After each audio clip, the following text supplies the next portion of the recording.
무더운 여름 잘 지내고 계시죠? 오늘 점심 때 한방 닭도리탕을 향기가 해줘가지고요. 굉장히 맛있게 먹었는데 향기가 한 게 아니 엄마가 한게 어머니가 해주셨습니다. 이렇게 점심 때 여기 있으면요 뭐가 이렇게 특식이 가끔 나와요. 그래서 요번에 이제 인준이가 혜택을 가장 많이 보고 있죠. 또 인준이가 오늘 부침개 같은 걸 해왔어요, 그렇죠? 아멘. 인준이가 한 게 아니죠. 인준 어머니가 해주신 거죠. 인준 씨는 이렇게 꼭 뭐 얘기하면 자기가 한 것처럼 이렇게 덮어 씌우는 게 있습니다. 그래서 반갑습니다, 여러분. 오늘 우리 로마서 10번째 시간이죠. 은혜의 상속자라는 주제로 오늘 로마서가 벌써 10번째 시간을 맞이하게 됐습니다. 우리 같이 본문 읽고 기도하고 시작하도록 하겠습니다. 만일 율법에 속한 자들이 상속자면 믿음은 헛된 것이고 약속은 파기돼. 율법은 진노를 이루게 하나니 율법이 없는 곳에는 범법도 없느니라. 그러므로 상속자가 되는 그것이 은혜에 속하기 위하여 믿음으로 되나니 이는 그 약속을 그 모든 후손에게 굳게 하려 하심이라. 율법에 속한 자들뿐만 아니라 아브라함의 믿음에 속한 자들에게도 그러하니 아브라함은 우리 모든 사람의 조상이라. 기록된 바 내가 너를 많은 민족의 조상으로 세웠다 하심과 같으니 그가 믿은 바 하나님은 죽은 자를 살리시며 없는 것을 있는 것으로 부르시는 이시니라. 아브라함이 바랄 수 없는 중에 바라고 믿었으니 이는 내 후손이 이와 같이 하시니 온 민족의 조상이 되게 하려 하심이라. 그가 색신하되어 자기 몸이 죽은 것 같고 사라의 태가 죽은 것 같음을 알고 믿음이 약해지지 아니하고 믿음이 없어 하나님의 약속을 의심하지 않고 믿음으로 견고하게 잊어서 하나님께 영광을 돌리며 약속하신 그것을 또한 능히 이루실 줄을 확실하였으니 그러므로 그것이 그에게 의로 여겨졌느니라. 그에게 의로 여겨졌다 기록된 것은 아브라함만을 위한 것이 아니요 의로 여기심을 받은 줄도 위함이니 곧 예수 그리스도의 죽은 자 가운데서 살리신 이를 믿는 자니라. 예수는 우리가 범죄한 것 때문에 내줌이 되고 또한 우리를 의롭다 하기를 위하여 살아나셨느니라. 아멘. 아멘. 기도하겠습니다. 하나님 아버지 감사합니다. 오늘 이 밤도 하나님께 드려지는 예배와 경배와 찬양을 받아주시고 오늘 말씀을 통해서 우리의 들을 귀와 마음의 문을 열어주시옵소서.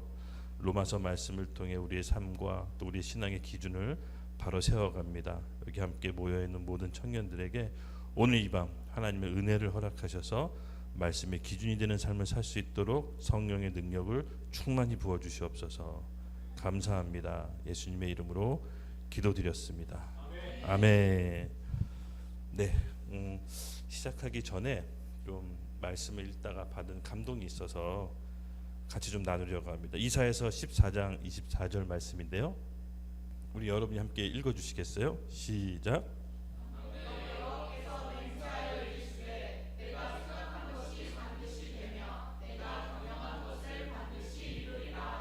아멘. 저로 하여금 많은 생각을 하게 하는 이 영감 있는 말씀입니다. 만군의 여호와께서 맹세하여 이르시되 내가 생각한 것이 반드시 되며 내 경영한 것을 반드시 이루리라.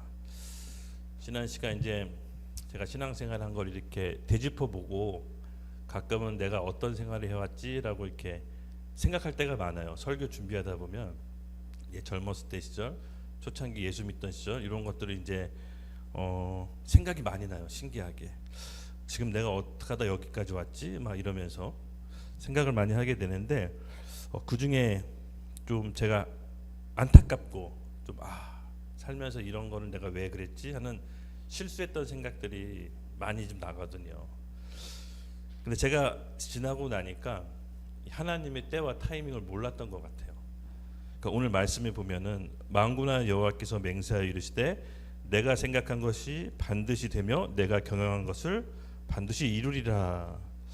이렇게 말씀하신데 나는 하나님의 때와 하나님의 시기를 잘 분별하고 하나님 앞에 나아갔나? 아니면 내 생각과 내 기준으로 하나님의 때에 맞추기를 하나님께 요청이 있나? 뭐 이런 고민들을 많이 이제 하게 됩니다. 여러분은 어떠세요? 여러분 하나님의 때를 잘 분별할 줄 아는 지혜를 가지고 계십니까? 제가 한번 도발적인 질문을 해봤습니다. 오늘 이사야서 말씀은 이렇게 정확하게 명확하게 이제 하나님이 말씀하십니다. 하나님이 어떤 분이신지를. 하나님은 온 우주를 이렇게 다스리고 통치하시죠. 하나님은 세계를 경영하십니다. 그래서 그분은 누구에게 컨트롤 당하거나 조종당하시는 분이 아니라 그분은 그분의 뜻대로 이 세상의 시작과 끝을 알고 계십니다. 그리고 그는 그분대로 경영을 하십니다. 영적인 사람들은요, 이 하나님의 때와 하나님의 시기를 잘 분별할 줄 알아요. 그래서 지금 내가 움직여야 할 때인지 하나님의 때를 기다려야 될지, 하나님이 움직이실 때 그 일에 동참해서 내 사역을 하나님의 사역으로 만들 줄 아는 겁니다. 제가 이제 어렸을 때는 이게 좀 분별하기 어려웠던 것 같아요. 오늘 이제 나눌 주제도 믿음인데 결국은 믿음은 지혜가 있어야 되거든요. 근데 제가 지혜가 없었던 게 바로 이 부분이었던 것 같아요. 하나님의 때를 구별하지 못하고 내가 내 생각과 기준대로 하려고 했던 거. 하나님의 때, 여러분 천시라고 합니다. 천시. 한자로는 천시, 우리가 알고 있는 헬라어로는 카이로스. 뭐 일본 말로 아다리. 뭐 그런 게 있겠죠. 맞아요. 이 하나님의 때, 하나님이 움직일 때 그것을 알고 같이 움직일 줄 아는 지혜가 필요합니다. 근데 제가 조금은 알 것 같아요. 이제 나이를 먹고 신앙생활을 하다 보니까 내가 이 하나님의 때를 분별하지 못하고 그동안 했었구나. 그럼 이 하나님의 지혜를 여러분 어떻게 갖게 될까요? 뚝딱 생길까요? 아닙니다. 그렇지 않습니다. 하나님의 지혜가 갑자기 뚝딱 생기면 좋을 텐데 하나님은 저한테는 그렇게 하시질 않더라고요. 하나님의 지혜를 얻는 것이 제가 삶을 이제 되돌아봤을 때 한 두 가지로 정리가 됐어요. 하나는 바로 겸손. 그러니까 하나님의 지혜와 때를 알려면 겸손해져야 돼요. 근데 이 겸손은 여러분 잘 생각해 보면 성품이 아니에요. 내가 겸손한 척한다고 해서 겸손이 나오는 게 아닙니다.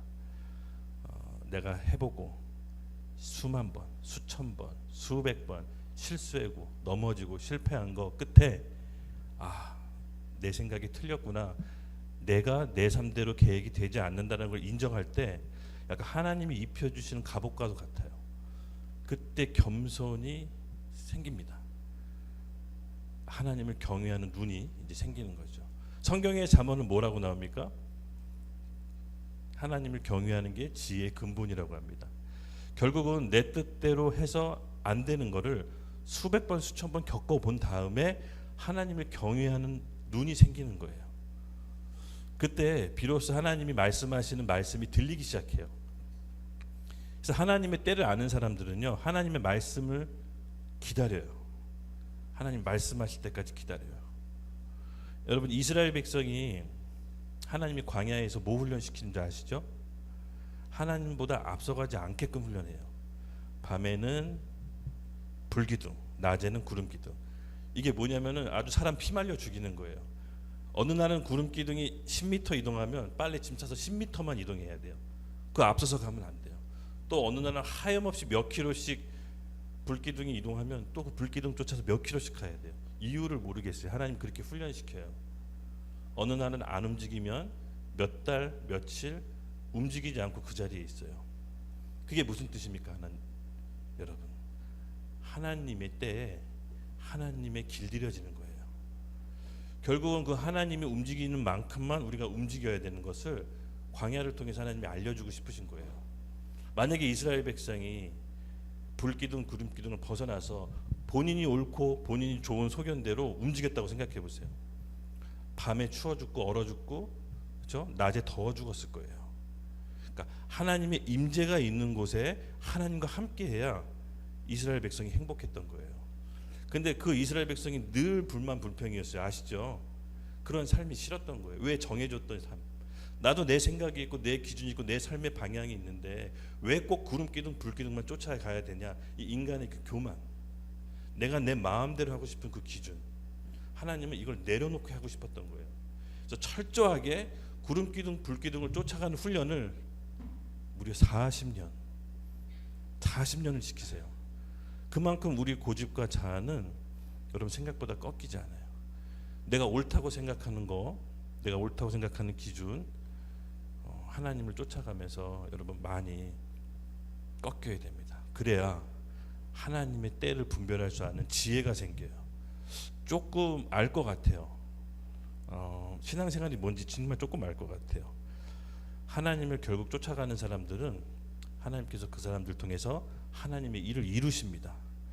결국은 우리는 하나님의 때를 이룰 기다릴 줄 아는 지혜가 필요해요.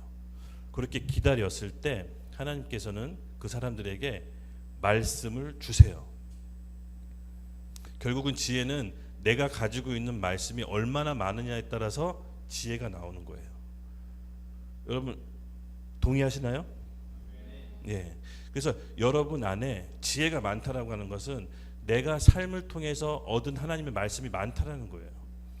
사업을 하면서 넘지 못할 벽들을 가끔 만났어요. 귀 메니에르병 때문에 질병의 벽에 늘 있을 때는 또 하나님 앞에 늘 무릎 꿇고 기도했어요. 그리고 물질의 벽, 돈이 없어서 주저앉을 때는 하나님 앞에 무릎 꿇고 기도했어요. 그때마다 하나님 벽 앞에서, 내가 넘을 수 없는 벽 앞에서 무릎 꿇고 기도할 때마다 정말 신기하게 말씀을 주셔서 돌파할 수 있는 길을 여셨어요. 이건 경험해보지 않은 사람은 몰라요. 여러분 안에 말씀이 얼마나 있습니까? 삶에 넘을 수 없는 벽 앞에서 무릎 꿇고 기도했을 때 받는 그 말씀이 여러분 있어야 돼요. 그 말씀 앞에 순종했을 때 그것이 하늘의 지혜가 되는 거예요. 그걸로 이제 남을 가르칠 수가 있는 거예요. 이 지혜는 달라요. 성경에서 말하는 지혜는, 세상에서 말하는 지혜는 정보의 지식이나 습득, 이걸 지혜라고 얘기하는데, 성경에서 말하는 지혜는 하나님을 아는 거예요. 그분의 일하는 방식을 아는 거예요. 그래서 그분과 함께 동행할 수 있도록 불기둥 구름기둥으로 40년 동안 이스라엘 백성을 훈련시키는 거예요. 먼저 앞서가지 않도록, 내가 가는 곳까지만 갈 수 있도록. 여러분 삶 가운데 그 훈련이 없으면 하나님께서 쓰실 수가 없는 거예요. 근데 저는 이제 조금 알 것 같아요. 더디다고 생각했을 때가 여러분 가장 빠른 거예요. 내 생각대로 안 돌아간다고 생각했을 때 멈춰서 하나님이 뭘 원하시는지 먼저 기도해 보셔야 돼요. 그리고 말씀이 임할 때까지 기다려보는 훈련을 하셔야 돼요. 제가 이제 직원을 해고할 때, 또 재판을 할 때, 그리고 지난 칼럼에도 제가 썼지만은 여러 가지 배송 코스를 짤 때 내 삶에 해결할 수 없는 벽에 부딪혔을 때 제가 굳건히 믿고 있던 한 가지 믿음이 있었어요. 내 문제의 모든 답은 성경 말씀에 있다. 그때마다 말씀을 펼쳤을 때 어김없이 말씀으로 해답을 주셨어요. 네. 직원들 월급 줄 때도 포도원 비유로 말씀해 주시고, 배송 코스 짤 때도 오병이어 사건을 말씀해 주시고, 돈 때문에 무너질 때도 그의 나라와 의를 구하라는 말씀을 주시고, 딱딱 돌파할 수 있는 말씀을 주세요. 그때 믿음으로 순종했을 때 정말 길이 열렸어요. 이거는 이제 경험해보지 않은 사람은 몰라요. 이것이 하늘의 지혜예요. 어떤 정보나 지식 습득이 아니에요. 말씀이 임했을 때 그 말씀을 이루고 순종했을 때 하늘의 지혜가 열리는 거예요. 여러분 우리가 이제 이 마지막 때는 그런 삶을 사는 사람들이 필요해요. 실질적으로 그런 사는 사람들을 보여줬을 때 믿지 않은 사람들이 충격을 받아요. 오늘 그 믿음의 삶을 여러분 꿈꿔야 됩니다. 오늘 은혜의 상속자라고 했죠. 은혜의 상속자의 삶의 방식은 이제 믿음으로 사는 삶인데, 오늘 구체적으로 믿음으로 사는 게 어떤 건지를 제가 살펴보려고 해요. 그래서 우리가 오늘 갑자기 도전 받읍시다. 믿음으로 삶을 살았을 때, 말씀이 임했을 때 그 사람들이 어떻게 변하는지를 여러분 아셔야 됩니다. 그래서 하나님을 인격적으로 만나고 그분의 생각을 알 때 하나님은 우리에게 그분의 계획을 말씀해 주세요. 우리 시편 25편 14편 같이 한번 읽을까요? 시작.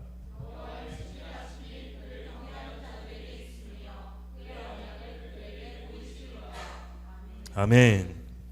여호와를 친밀하심, 하나님과 가깝다라는 것은 전제 조건이 있어요. 먼저 경외해야 돼요. 하나님을 먼저 존중해야 돼요. 하나님을 하나님 자리에 높여드려야 돼요. 우리가 하나님을 컨트롤할 수가 있는 존재가 아닙니다. 우리가 하나님 앞에 컨트롤을 당해야 돼요. 그리고 하나님의 의중을 물어봐야 돼요. 하나님의 때와 시기를 알아야 돼요. 그게 경외하는 거예요. 먼저 존중해 드리는 거예요. 그럴 때 하나님께서는 뭐라고 나와 있죠? 그의 언약, 말씀을 그들에게 보이세요. 요게 순서예요. 하나님 먼저 경외하고 그게 친밀한 거예요. 하나님께서 말씀을 통해서 하나님의 언약, 약속을 우리에게 보이십니다. 너무 신앙생활을 급하고 급진적으로 뭔가 얻으려고 하지 말고요. 좀 느려도 되니까 천천히 말씀을 받아서 그것에 순종하는 훈련을 한번 공동체에서 이뤘으면 좋겠어요. 한 말씀 구절이라도 내 삶에 진짜로 순종해서 이뤘으면 좋겠어요. 또 이렇게 얘기했더니 어떤 분은 저한테 막 질문을 하더라고요. 제가 말씀을 막 찾아서 읽었는데 제 삶에 적용하는 게 나왔어요. 그래서 그대로 순종했는데 안 됐어요. 이러더라고요. 뭐가 잘못됐을까요? 설정이. 말씀은 임하는 거예요. 내가 찾아서 내 상황에 얼추 비슷한 말씀을 대입해서 하는 게 아니에요. 그러니까 들을 귀 있는 자, 겸손과 경외함이 겸비된 자에게 말씀을 봤을 때 이게 나한테 해주신 말씀이라고 칼같이 나와요. 그것이 내 골수와 관절을 찔러 쪼개요. 그러니까 말씀이 임하는 거지 내 상황에 얼추 비슷한 말씀을 찾아서 하는 오류를 범하시면 안 돼요. 그러니까 대부분 많은 분들이 이런 오류를 좀 범하시는 게 있더라고요. 아니에요. 말씀을 수밭 거달기식으로 읽지 마시고 하나님 앞에서 겸손한 자세로 찬양 또 하나님께 기도 드리면서 오늘 제게 말씀을 주셔달라고 겸손한 마음으로 가세요. 가난하고 궁일한 마음으로 가는 게 하나님의 말씀을 받는 포인트예요. 영적인 거장들은요 절대 교만하게 하나님께 다가가지 않아요. 자기는 영적인 파산 상태로 하나님 없이는 살 수 없다는 마음 자세로 기도해요. 잘 보세요. 주변의 영적인 거장들 어떤 마음을 하나님께 기도하는지. 그때 말씀이 부어지는 거예요. 그거 갖고 설교하는 거고 그거 갖고 세상을 살아가는 거예요.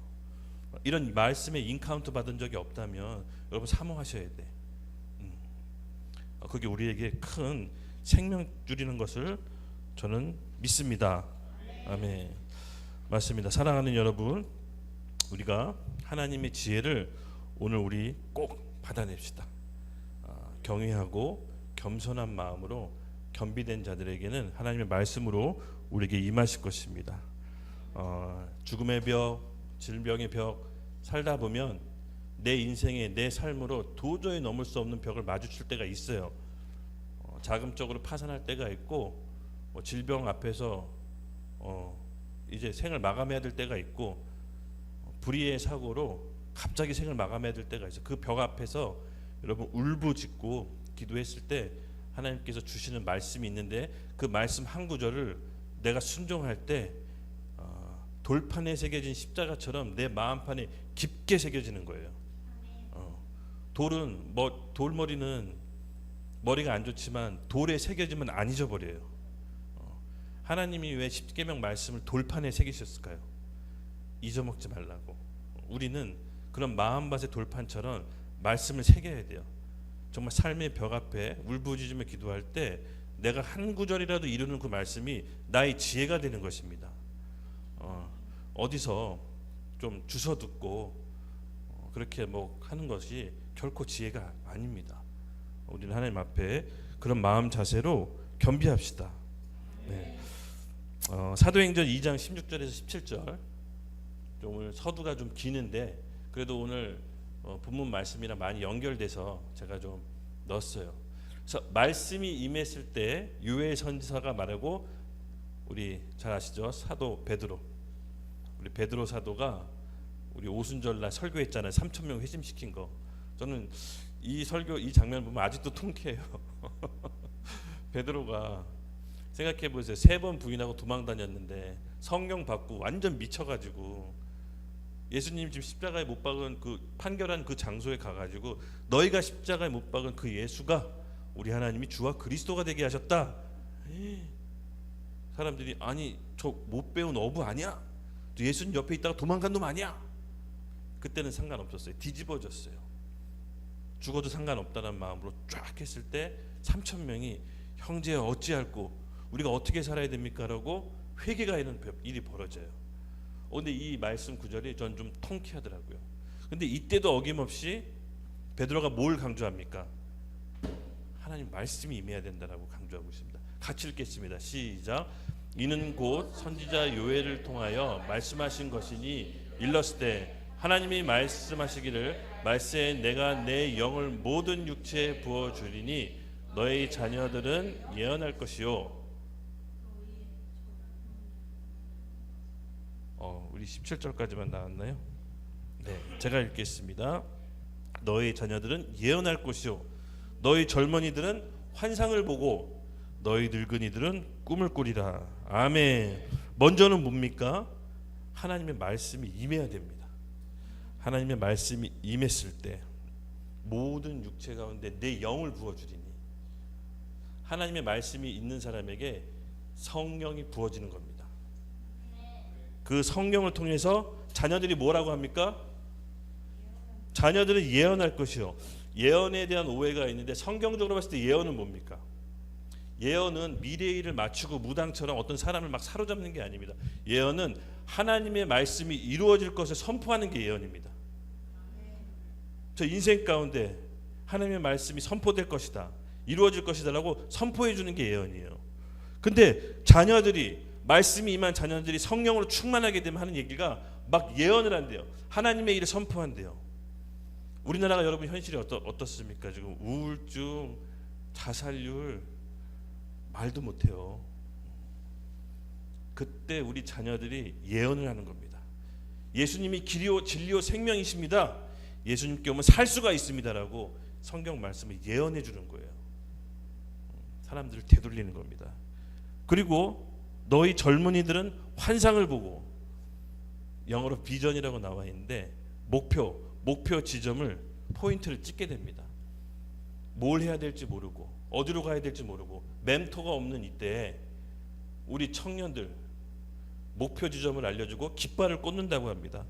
여러분 흥분되지 않습니까?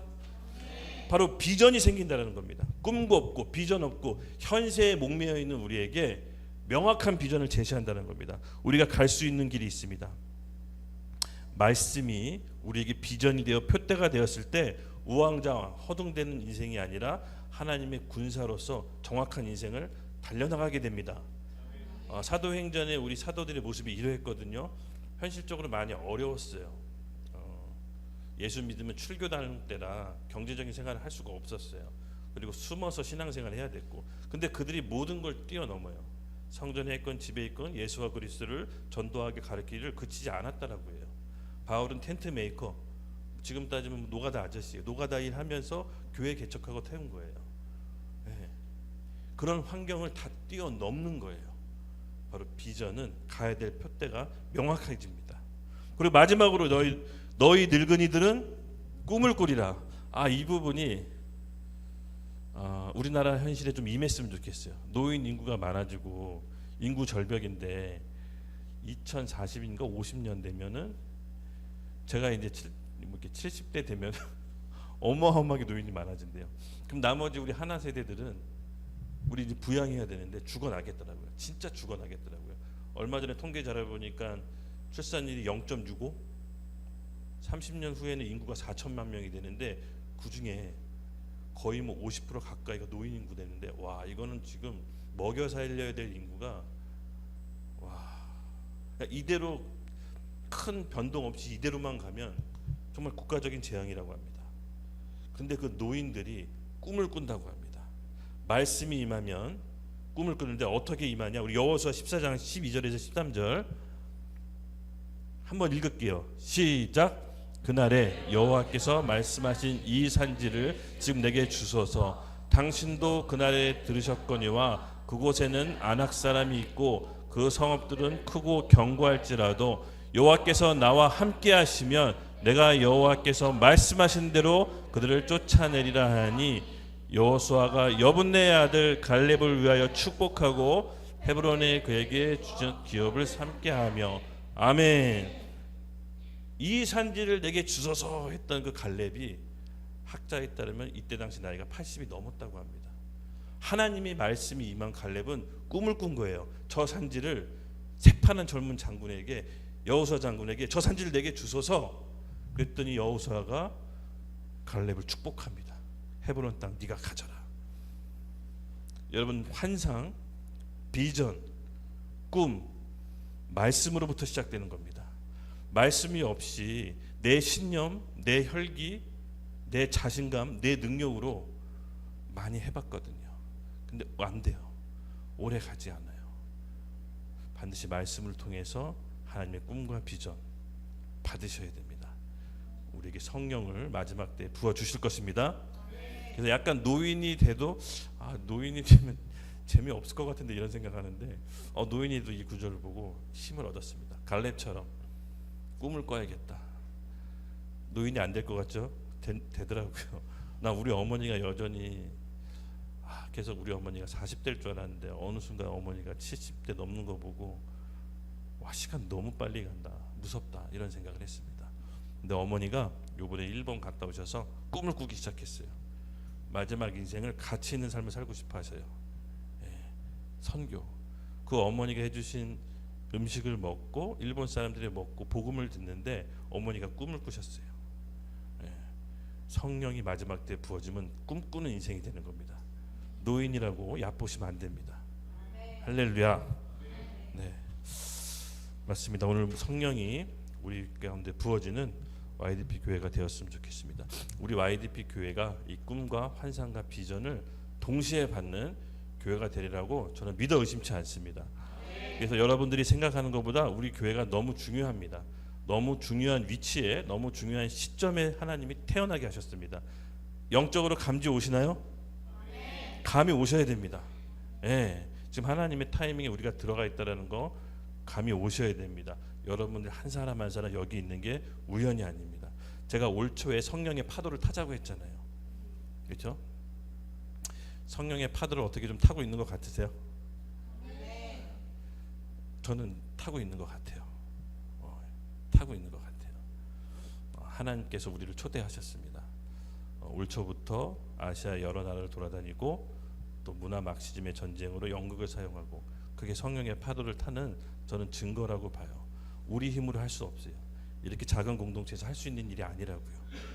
하나님께서 하나님의 일에 우리를 동참하시고 우리가 그 응답에 부르심에 응답했을 때 하나님의 일이 되는 겁니다. 우리 개인적인 교회 일이 아니라 하나님의 일이 되는 것입니다. 우리가 그 길로 달려나갑시다. 네. 그래서 오늘 우리 로마서 10번째 이야기 은혜의 상속자를 할 때 우리 14절부터 25절까지 함께 쭉 봉독했죠. 14절에서 15절은 율법의 상속자, 율법의 속성에 대해서 나오고요. 이 본문을 좀 분석해 보면, 그리고 17절부터 22절은 은혜의 상속자, 믿음으로 사는 법을 설명해 놓습니다. 그래서 16절은 하나님의 어떤 분이신지를 바울이 먼저 소개한 다음에 믿음의 상속자들은 어떻게 살아가는지를 이렇게 쭉 설명해 놓은 것입니다. 그래서 먼저 우리 14절 15절 읽을 때 율법의 상속자들은 어떻게 사는지 그 율법의 속성에 대해서 잠깐 살펴보도록 하겠습니다. 14절부터 15절. 네. 만일 율법에 속한 자들이 상속자이면 믿음은 헛것이 되고 약속은 파기되느니라. 율법은 진노를 이루게 하나니 율법이 없는 곳에는 범법도 없느니라. 아멘. 네, 말씀해 보시면요, 율법에 속한 자들이 상속자이면 믿음이 헛되고 약속은 파기된다라고 합니다. 그리고 15절에 율법은 진노를 이루게 하니 율법 없는 곳에는 범법도 없다. 네, 율법의 속성이 나옵니다. 율법은 진노가 대물림됩니다. 즉 율법은 상속이 돼요. 어떻게 상속이 되냐? 조건부 상속인데 율법을 지키면 지키는 축복이 상속되고 율법을 어기면 어기는 저주가 상속이 됩니다. 이것이 이제 조건부 상속인데 이 율법의 특징 중에 하나가 율법을 어기면 진노와 저주가 임하는데 그것이 상속된다라는 거예요. 우리 같이 신명기 말씀 읽어볼게요. 신명기 말씀에 잘 나와 있습니다. 함께 읽겠습니다. 시작. 내가 오늘 복을 저주를 너희 앞에 두었은즉 너희가 만일 내가 오늘 너에게 명하는 너희의 하나님 여호와의 명령을 들으면 복이 될 것이요 너희가 만일 내가 오늘 너에게 명령하는 도에서 돌이켜 떠나 하나님의 여호와의 명령을 듣지 아니하고 본래 알지 못했던 다른 신들을 따르면 저주를 받으리라. 네, 이것이 이제 율법의 특징인데요, 속성인데요. 율법을 어기게 되면은 저주를 받는데 그것이 그냥 자기 때에서 끝나는 게 아니라 상속 자녀에게로 흘러갑니다. 우리 신명기 다음 구절 한번 볼게요. 함께 읽겠습니다. 시작. 그것들에게 절하지 말며 그것들을 섬기지 말라. 나의 하나님 여호와는 질투하는 하나님인즉 나를 미워하는 자는 죄를 갚되 아버지로부터 아들에게로 3, 4대까지 이르게 하거니와 나를 사랑하고 내 계명을 지키는 자들에게는 천대까지 은혜를 베푸느니라. 아멘. 이것이 이제 율법의 속성인데요. 율법을 지키면 지키는 그 은혜를 상속을 받고요. 어기면 어기는 대로 저주가 상속이 됩니다. 어기면 어떻게 되죠? 하나님을 나 외에 다른 하나님 섬기지 말라라고 하면은 저주가 아버지, 아들, 손자 이렇게까지 3대까지 이제 이르게 됩니다. 저는 딱 이게 맞을까라는 게 생각을 늘 좀 고민해봤던 적이 있는데 희한하게 이 말씀이 정확하다고 느꼈던 게 뭐냐면요, 이 도박하는 아버지들 있잖아요. 그렇게 자녀가 아버지 도박하는 걸 뭐라고 하는데 자녀도 또 도박하고 있더라고요. 저는 제가 실제로 봤어요. 그리고 알코올 중독자면 아버지가 자녀도 알코올 중독자가 나와요. 이게 참 희한해요. 근데 예수 믿으면요, 예수 믿는 걸로도 눈에 보이지 않는 저주가 끊어지는 게 엄청 많아요. 저희 집은 외가친가 다 불신자고 저희 형이 처음으로 예수를 믿었거든요. 근데 예수 믿음으로 끊어지는 그 저주들이 엄청나게 많습니다. 여기 보시면 나를 사랑하고 내 계명을 지키는 자에게 하나님이 천대까지 은혜를 베푸신다고 합니다. 이것이 바로 이제 율법의 속성이에요. 율법은 지키면 축복받고 어기면 저주받아요. 조건부 어떻게 보면은 약속이에요. 근데 신명기의 말씀처럼 우리가 율법의 속성, 진노와 저주의 상속, 조건부 만남이 예수 그리스도를 믿음으로써 모든 게 정지되는 효력을 신약 시대에 우리가 살고 있는 거예요. 여러분 믿으시죠? 네. 그래서 우리 16절에 보면요, 상속자, 은혜의 상속자가 어떤 삶을 사는지를 쫙 설명해 놔요. 궁금하시죠? 네, 우리 16절 같이 함께 읽겠습니다. 시작. 그러므로 상속자가 되는 그것이 은혜에 속하기 위하여 믿음으로 되나니 이는 그 상속을 그 모든 후손에게 굳게 하려 하심이라. 율법에 속한 자에게 뿐만 아니라 아브라함의 믿음에 속한 자들에게도 그러하니 아브라함은 우리 모두의 사람의 조상이라. 아멘. 이것이 우리에게 참 소망이 되는데, 은혜의 상속자들은요 믿음으로 상속이 되는 거예요. 아까 율법의 상속자는 어떻게 상속된다고 그랬죠? 율법을 지킴으로 축복이 상속되는데, 이 믿음의 상속자, 이 은혜의 상속자는 믿음으로 은혜의 상속자가 되고, 중요한 거는요, 아브라함에 속해서 율법을 지킨 상속자뿐만 아니라 믿음의 상속까지 같이 포함해요. 이건 놀라운 비밀이에요. 그러니까 우리가 예수 그리스도를 그 믿는 믿음으로 혈통으로는 아브라함의 자손이 아니지만 영적으로는 아브라함의 자손으로 접붙이게 되는 거예요. 이것이 바로 은혜의 상속자인 거예요. 내 공로, 내 힘과 내 노력으로 상속된 게 아니라 믿음으로 아브라함의 혈통으로 된 거나 다름없게 하나님이 보시는 거예요. 우리가 이것을 믿음으로 지켜야 됩니다. 예. 그래서 율법의 상속자는 율법을 지킴으로 상속되겠지만 은혜의 상속자는 믿음으로 상속자가 될 수 있습니다. 그래서 결론부터 얘기하자면요, 이제 17절부터 그럼 믿음의 상속자들이 믿음으로 사는 게 뭔지를 강론으로 얘기해요. 그러면 어떻게 해야 믿음으로 사는 겁니까? 라고 17절부터 나오는데 우리 같이 함께 읽겠습니다. 17절 시작.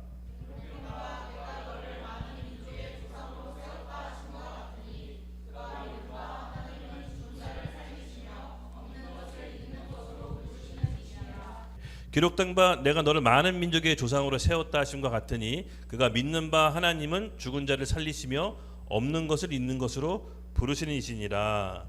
믿음의 상속자들이 사는 법을 설명하기 전에 바울은 먼저 17절에 하나님이 어떤 분인지를 설명합니다. 하나님의 속성, 먼저 이 부분을 설명하는데, 여러분 하나님은 어떤 분입니까? 네, 죽은 자를 살리시며 없는 것을 있는 것으로 부르시는 이신이다 라고 정의 내리고 있습니다. 그 앞에 기록된 바 내가 너를 많은 민족의 조상으로 세웠다. 창세기 성경 구절을 인용합니다. 많은 민족에게 조상으로 세웠다. 많이 들었죠? 우리 창세기 17장 5절에서 7절 잠깐 살펴보고 계속 이어갈게요. 창세기 17장 5절에서 7절 어떤 말씀을 바울이 인용했을까? 우리 같이 함께 읽겠습니다. 시작.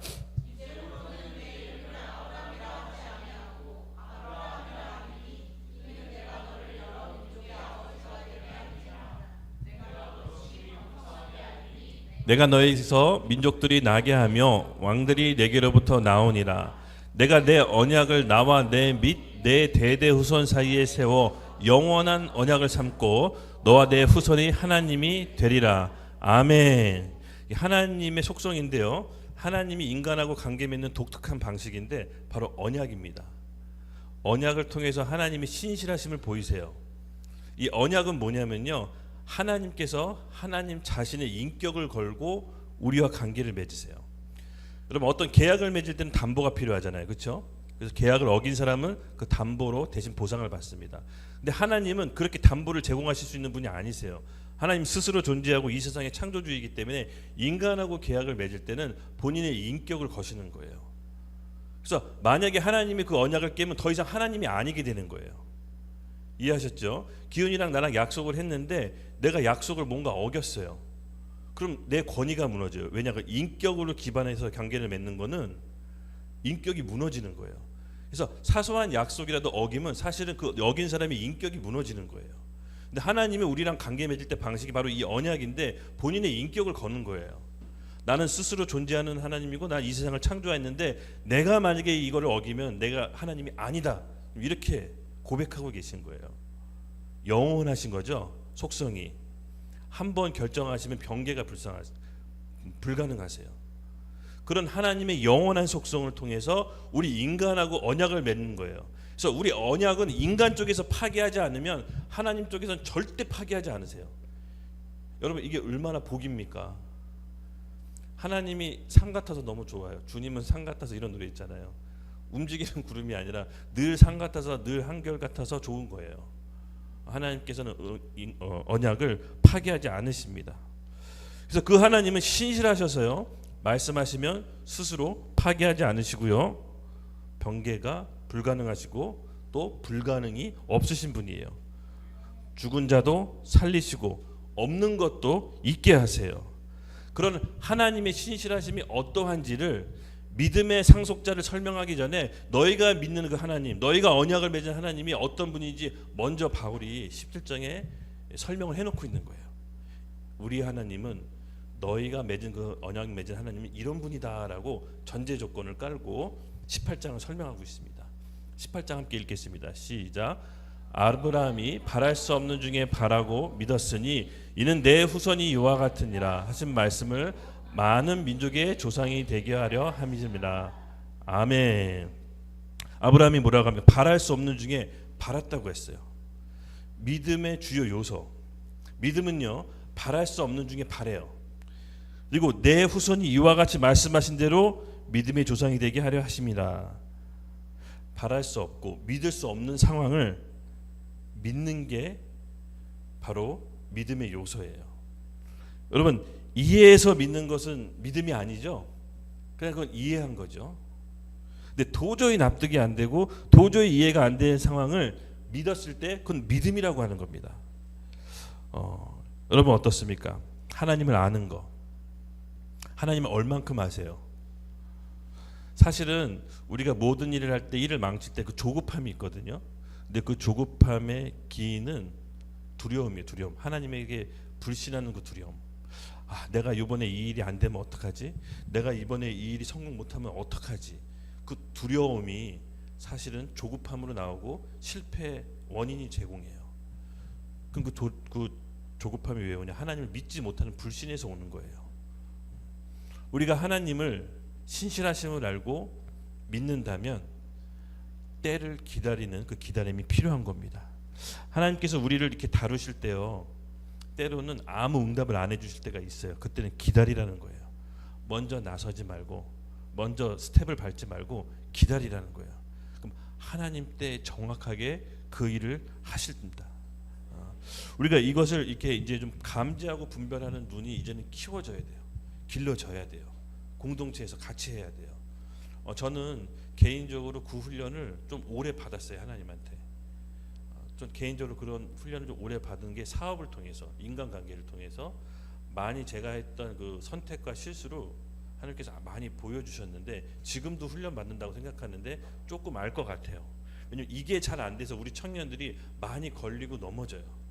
이거는 좀 훈련을 좀 받아야 돼요. 훈련 받아야 감이 생겨요. 근데 정답만을 밟으려고 하지 마시고 어느 정도 실패를 통해서 하나님이 어떤 분인지 아는 것도 필요해요. 그래서 뭘 해서 실수하고 실패했다고 너무 낙담하지 마세요. 원래 믿음을 갑자기 생기는 게 아니에요. 믿음을 얻게 되는 과정이 있는 거예요. 여러분, 아브라함이 믿음의 조상이었지만 그의 삶을 보세요. 정말 같은 남자라고 얘기하기에는 너무 치사스러워요. 본인이 위기에 처했을 때 자기 아내 사라를 팔아먹잖아요. 바로 왕에게 2번씩이나. 남자라고 하기엔 조금 그래요. 근데 그런 아브라함을 하나님이 믿음의 조상으로 키우세요. 그렇게 계속 걸려 넘어지게 하세요. 그걸 허락하세요. 그리고 하나님의 은혜를 깨닫게 하는 거예요. 자기 힘과 자기 의지로는 도저히 하나님을 믿을 수 없는 존재라는 걸 인식하는 거예요. 그 과정 가운데 한 신실하신 하나님을 우리가 아는 거예요. 내가 설사 변하고 내가 설사 실수하더라도 우리 하나님은 신실하기 때문에 나만 변하지 않으면, 그 표대를 향해 가기만 하면 하나님의 때 하나님의 일을 이루시는 거구나. 결국은 아브라함은 열국의 아비가 됐죠. 네, 하나님의 뜻은 신실하게 이루십니다. 그래서 이해할 수 없는 상황이 오더라도 여러분 좀 참고 기다릴 필요성이 있어요. 조급한 마음으로 일을 먼저 그르치지 마시고 기도하면서 잠잠히 바라요. 내 뜻대로 안 되더라도 느긋하게 가는 자세가 필요합니다. 하나님은 우리 믿음의 여정을 통해서 진짜 하나님이 어떤 분인지를 알게 하시는 게 목적이에요. 우리가 뭘 잘해서 성공하는 게 목적이 아니라 하나님이 어떤 분인지를 알게 하시는 게 하나님 목적이에요. 하나님은 우리와 영원한 천국에서 함께 사는 게 목적이지 우리가 이 땅에서 성공하는 게 목적이 아니에요. 그래서 우리가 핀트가 하나님하고 다르기 때문에 우리가 슬퍼하고 조급해하고 두려워하는 거예요. 우리는 하나님과 함께 영원히 천국에서 거할 몸들입니다. 아멘. 영원한 관점에서 보기를 예수님의 이름으로 축복합니다. 네. 19절. 네. 두 번째 요소 함께 읽겠습니다. 시작. 그가 100세가 되어 자기 몸이 죽은 것 같고 사라의 태가 죽은 것 같음을 알고도 믿음이 약해지지 아니하고. 아멘. 믿음의 속성입니다. 그가 100세가 되어서 자기 몸이 죽은 것 같고, 이미 자기 상태를 알아요. 눈에 보이는 자기 상태. 아이를 가질 수 있는 정력이 없어요. 그리고 아내는 태가 다쳤어요. 아이를 낳을 수 있는 상태가 아니에요. 근데 아브라함이 어떤 모습을 취했습니까? 여기 말씀 좀 가슴 뭉클하지 않아요? 믿음이 약해지지 아니하고. 왜 이 한 구절을 하나님께 박아놓았을까요? 아브라함은 현실을 보지 않고 미래지향적인 사람입니다. 사람은 세 부류로 나눌 수가 있을 것 같아요. 잠에서 깨어나시고요. 네. 과거지향적인 사람이 있고요. 현재지향적인 사람이 있고 미래지향적인 사람이 있습니다. 성경의 의인들은 전부 다 미래지향적이었어요. 자기 이 모습을 보지 않았어요. 내 이 현재 모습을 보지 않았다고요. 그러니까 현실 도피가 아니에요. 하나님의 말씀을 근거해서 믿음으로 살면서 현실을 바꿨던 사람이에요. 이게 미래지향적인 사람이에요. 내 현실을 무시해서 어디 이상한 공상가처럼 하는 게 아니라 내 현실을 알고 말씀에 근거해서 내 현실을 바꿨던 사람이 미래지향적인 사람이에요. 과거지향적인 사람의 특징은 뭐냐면요, 과거에 끊임없이 매여 있어요. 주변 탓, 환경 탓, 가족 탓, 과거의 기억들로 놓지 못하고 미래의 삶을 계속 좀먹고 있어요. 이게 과거에 매여 있는 사람들의 특징이에요. 이걸 오늘 끊어내셔야 돼요. 은혜의 상속자는요, 이 과거에 매여 있지 않아요. 과거는 오케이, 이미 흘러갔어, 어쩔 수 없어. 지금 현재를 바꿀 수 있는 미래지향적인 태도로 바꿨어요. 성경에 나와 있는 모든 사람들이 다 이렇게 미래지향적으로 살았어요. 그리고 현세지향적인 사람들도 있습니다. 현실에 있는 것이 전부 다예요. 현실에 목매여 있어요. 나의 삶, 내가 더 잘 먹고 잘 나가고 잘 누리고 잘 놀러 다니고 더 잘 돋보이고 이 삶에 더 잘 살기 위해서 애쓰는 사람들이 현실주의자들이에요. 안목의 정욕, 육신의 정욕, 이생의 자랑. 영적인 세계에는 관심이 없는 현실에 목매여 있는 사람. 내일이 아니라고 여러분 그런 표정 짓지 마요. 우리 다 똑같아요. 크리스찬도 통계에 나와 있어요. 크리스찬들이 가장 현실에 목이 매여 있는 3대 종파 중에 크리스찬들이 가장 현실에 목이 매여 있어요. 그러니까 우리가 하나님 안에서 미래지향적인 삶이 뭐냐? 믿음으로 사는 삶인데 이 사람들은 아브라함처럼 내 현실을 보지 않고 하나님의 말씀을 받아서 말씀을 통해서 내 현실을 바꿔요. 우리가 이 훈련이 마지막 때 돼 있어야 돼요. 우리의 가장 큰 선생은 누구죠? 성령님. 성령님이 우리의 스승이 되세요. 그분은 육신이 말씀이 돼 우리 가운데 거하시는 예수님의 말씀을 깨닫게 해요. 생각나게 하고 예수님을 증인으로 살게 해요. 그래서 말씀을 통해서 하나님의 마음과 뜻을 받는 것은 우리가 노력을 해야 돼요. 하나님께서는 물론 다양한 경로로 우리에게 말씀하시지만 가장 기초 베이스가 중요해요. 먼저 기초를 잘 닦아놓은 상태에서 여러 가지 옵션을 선택했을 때 그 빛을 발하는 거지, 기초가 없는 상태에서 여러 가지 요행을 발해서는 안 됩니다. 금방 무너집니다. 그래서 우리의 신앙은 하나님 말씀을 대면해서 인카운트 받고 그대로 이해하건 이해 못하건 순종하는 훈련을 한번 해봐야 돼요. 이스라엘 백성은 결국은 굶어 죽거나 얼어 죽거나 돈 없어서 죽지 않았어요. 자기 생각 때문에 죽었어요. 자기 생각을 못 벗어났어요. 이집트에 살던 그때를 그리워했어요. 여러분 아시다시피 다 죽고 여호수아가 갈렙만 가나안 땅에 갔어요. 들여보낼 수가 없던 거예요. 하나님이 전쟁할 수가 없었던 거예요. 과거에 매여 있기 때문에 하나님의 일을 시작하실 때 장소와 사람들도 바꿉니다. 장소도 옮기시고요, 주변 사람들도 인간관계 맺고 있는 것도 바꿔요. 하나님 꼭 그렇게 일을 하시더라고요. 우리 하나님 앞에서 때와 시기를 잘 분별합시다. 그래서 미래지향적인 생각이 되기를 예수님의 이름으로 축복합니다. 20절에서 21절 말씀 같이 함께 묶어서 읽을게요. 20절에서 22절까지 읽겠습니다.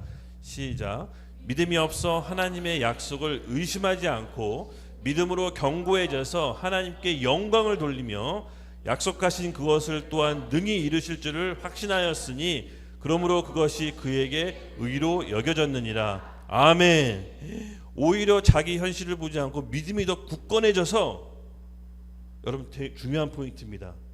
하나님께 영광을 돌렸대요.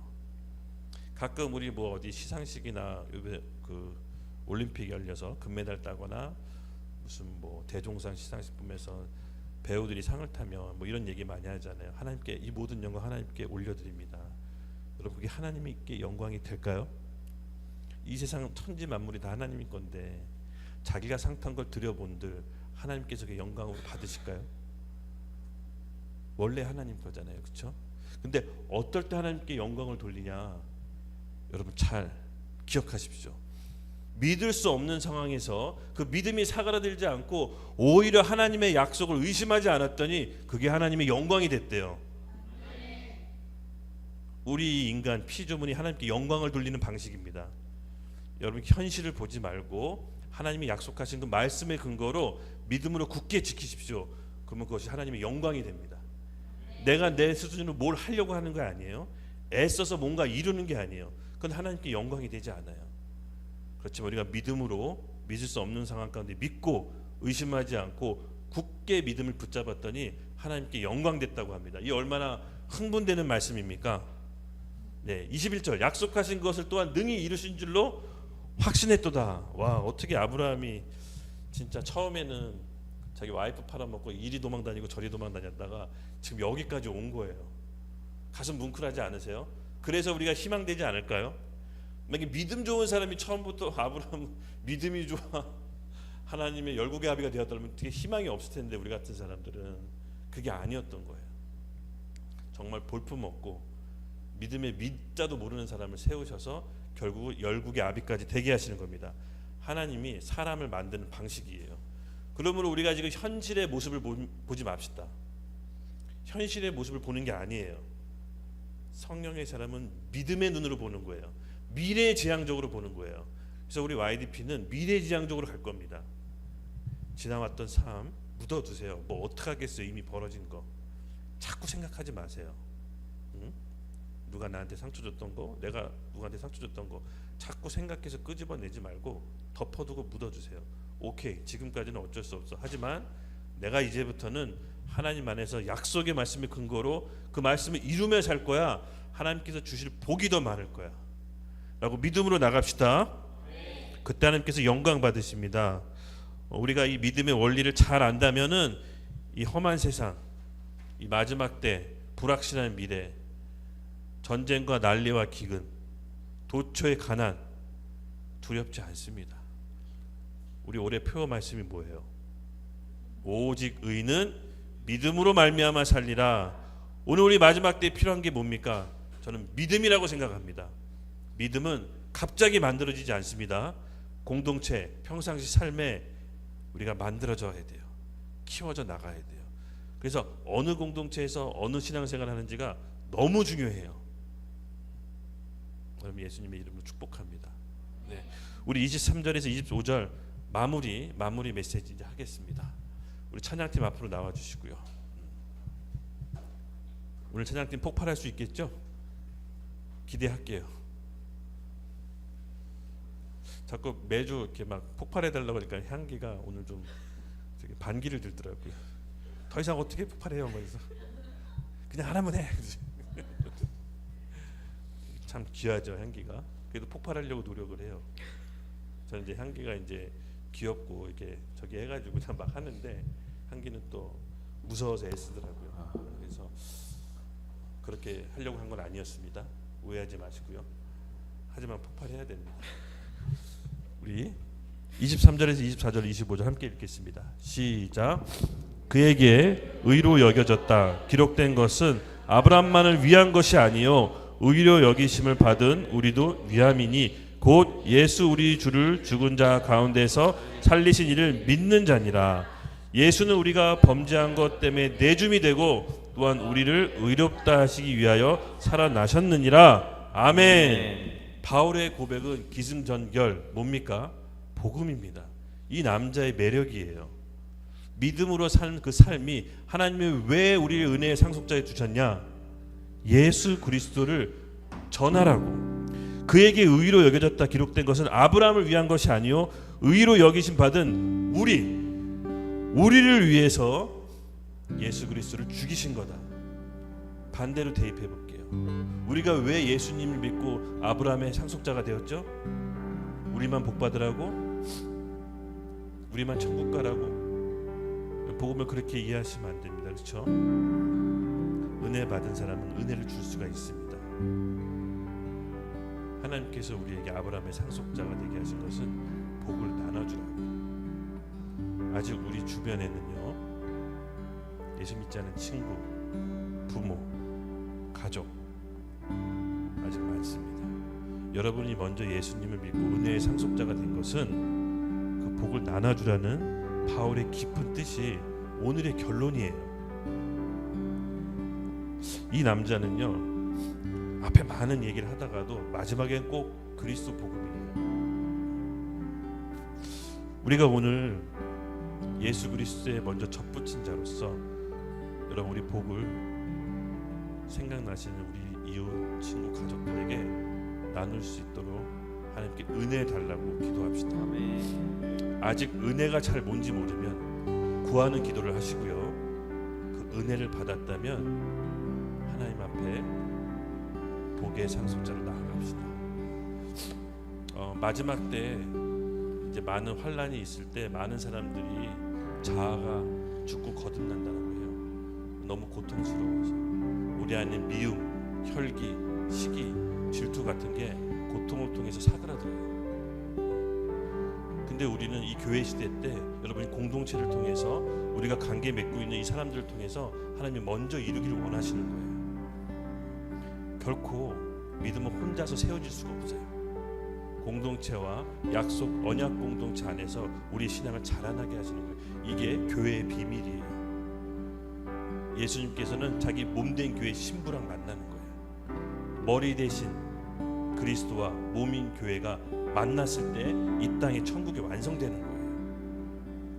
우리 안에 있는 그리스도의 복음을 우리가 나눕시다. 그것이 오늘 바울의 결론입니다. 우리 같이 이 시간 주여 외치고 기도할 때 하나님 아버지 제게 은혜 주셔서 제가 가지고 있는 이 은혜의 상속자를 다른 사람에게 나누고 함께 상속자가 되겠습니다라고 우리 결단하는 기도를 한번 가집시다. 두 손 높이 들고 주여 외치고 우리 결단의 기도를 함께 나갑시다. 주여!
나사렛 예수 그리스도의 명하노니 낙담되는 마음 떠나갈지어다.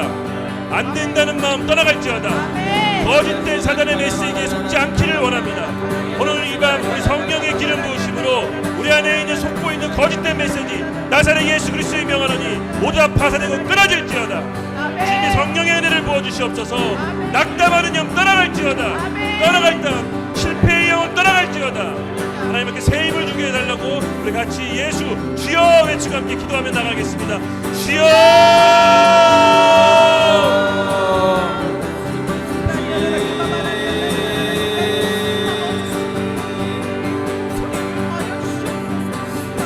찬양 받으시기 합당하신 주, 모든 찬양을 주님께 드리리. 모든 호흡이 주님을 높이네. 주를 위해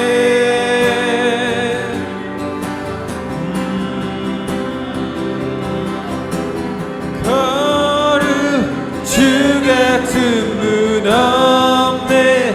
비교할 수 없네. 경이로운 능력 소서. 주를 보기 원해. 내 맘 채우소서. 주의 사랑으로 이끄소서. 나의 삶을 주 사랑 위에 세우리. 거신의 반석 나의 믿음 주께 있네. 결코 흔들리지 않네. 거룩 주 같은 분 없네. 비교할 수 없네. 경이로운 능력 소서. 주를 보기 원해. 내 맘 채우소서. 주의 사랑으로 이끄소서. 은혜의 하나님, 우리를 하나님의 상속자로 불러주시고 은혜에 따라 우리를 일으켜 주시고 인도해 주셔서 감사합니다. 오늘 우리 예배 가운데 묶여있던 모든 낙담과 실패요 나사렛 예수 그리스도의 명하노니 모두 다 끊어지고 파쇄될지어다. 아멘. 만약 앞을 보고 가게 해 주시옵소서. 비전을 우리에게 주시옵소서. 하나님 안에서 하나님의 계획과 때의 시간표를 분별해 하나님의 사역에 동참하는 주의 청년들이 모두 다 될 수 있도록 하나님 은혜 허락하여 주시옵소서. 감사합니다. 예수님의 이름으로 기도드렸습니다. 아멘.